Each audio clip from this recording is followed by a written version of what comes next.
déception se lit sur le visage de Yannick Marie. Cette maman a fait le déplacement dans le collège de sa fille pour prendre connaissance des options qui lui restent. Voilà, ma fille a refait la Forme 5 cette année-ci et elle a reçu les résultats. Bien sûr, elle a eu des bons, pour moi, ce sont des bons résultats. Elle a passé. Le seul souci, c'est qu'elle n'a pas eu les 5 crédits que la ministre souhaitait que les enfants doivent avoir cette année-ci. Là, le souci, c'est que j'essaie de me retourner un petit peu vers le recteur pour savoir quelles sont les démarches à faire. Bon, pas de réponse. On essaie de voir là, sinon je vais devoir me retourner vers des institutions privées pour pouvoir faire des démarches pour elle, vu qu'elle veut continuer pour faire son LOA et la HSI. C'est ça le souci. Vous voyez, il y a beaucoup d'élèves qui sont comme ça. Même chez moi, j'ai mon neveu aussi qui a réussi sa Forme 5. Aujourd'hui, il ne sait pas vers qui tourner, comment faire, quelle est la marche à suivre. Et il n'y a pas de planning, il n'y a pas de solution pour les élèves qui ont passé, qui n'ont pas eu 5 crédits. Qu'est-ce qu'ils font aujourd'hui? Hilary, sa fille, est à sa 2e tentative. L'année dernière, elle a obtenu 3 crédits et cette année, elle s'en sort avec 4. Toujours avec des hauts et des bas, comme toujours. Ça n'a pas été toujours facile, mais...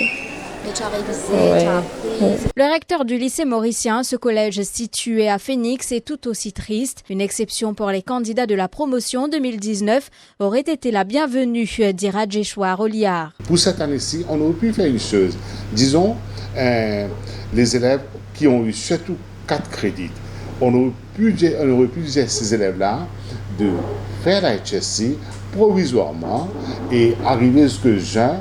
On leur donne l'occasion de composer, de top-up, de compléter ce sujet-là et ensuite ils continuent. Sinon, otherwise, on leur met d'un côté vocationnel, dans un centre de MITD où ils peuvent prendre des cours, pas encore. Mais de cette façon, vous voyez, il y a beaucoup de professeurs qui ont préparé les élèves. Les élèves ont mis de grands efforts pour passer les examens. Et beaucoup des élèves ont passé.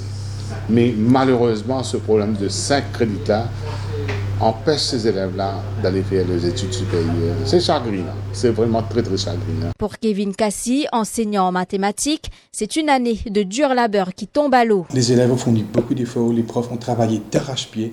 Ils ont fait beaucoup d'efforts. Vous savez, chez nous, on a les élèves qui sont pas... qui n'ont pas un super bon résultat du 6e qui viennent ici. Ils sont assez faibles normalement. Ils ont fait beaucoup d'efforts. Mais malheureusement, peut-être la correction aussi, Cambridge était sévère, mais ils n'ont pas eu le nécessaire pour continuer. Cette situation est la même pour plus de 13 000 candidats. Quel avenir s'offre à eux si les autorités en évoquent plusieurs? Pour certains jeunes, leur futur reste sombre.